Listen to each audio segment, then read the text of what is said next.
masuk ke mulut makanan kita menuju kerongkongan. Kerongkongan merupakan suatu saluran berbentuk tabung sepanjang 20 cm yang menghubungkan antara rongga mulut dan lambung. Di dalam kerongkongan terjadi gerakan kristalik, yaitu gerakan meremas yang dilakukan oleh kerongkongan untuk membuat makanan terdorong masuk dalam lambung. Lambung adalah bagian paling elastis pada organ pencernaan manusia yang paling elastis. Lambung berbentuk seperti kantong dan terlentang di rongga perut kiri atas. Di dalam lambung, makanan mengalami pencernaan secara mekanis dan kimiawi. Pencernaan mekanis dilakukan dengan cara dinding lambung atau otot yang meremas dan mengaduk makanan. Pencernaan kimiawi dilakukan oleh cairan lambung yang dihasilkan oleh kelenjar lambung. Cairan lambung mengandung 3 enzim: pepsin, renin, asam klorida. Fungsi pepsin adalah memecah protein menjadi pepton. Fungsi renin adalah mengadapkan protein susu menjadi kasein. Asam klorida atau HCl itu untuk mengasamkan makanan dan membunuh kuman yang menyertai makanan. Makanan dicerna dulu di usus halus. Usus halus merupakan usus terpanjang dalam saluran cernaan karena panjangnya mencapai 6 hingga 7 meter. Dalam usus halus terdapat cairan khusus yang membantu melancarkan pencernaan makanan. Usus halus terdiri dari 3 bagian, yaitu duodenum 12 jari, usus kosong, dan usus penyerapan. Usus 12 jari atau disebut juga duodenum mempunyai panjang kurang lebih 25 cm.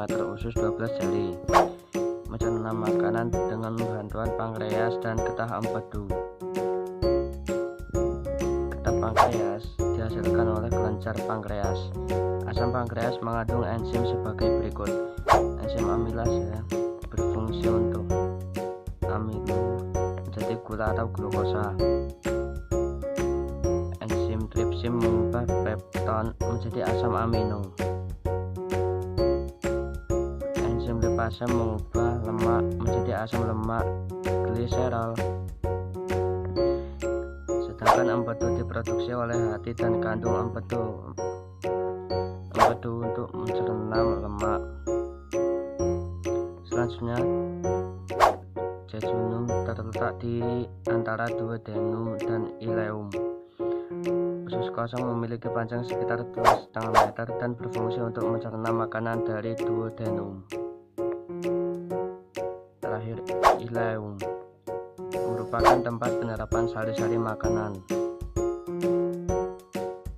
Pada seluruh permukaan dinding terdapat ujung-ujung pembuluh darah yang menyerap sari-sari makanan. Kemudian sari-sari tersebut diedarkan melalui aliran darah ke seluruh bagian dari tubuh.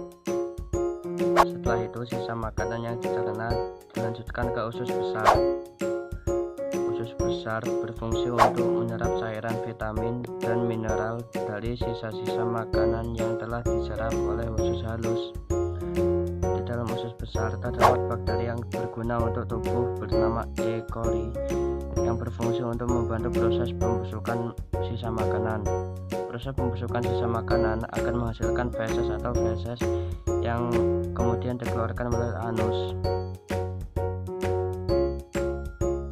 Organ terakhir yang disebut rektum merupakan ujung muara usus besar yang berfungsi sebagai tempat penyimpanan sementara feses.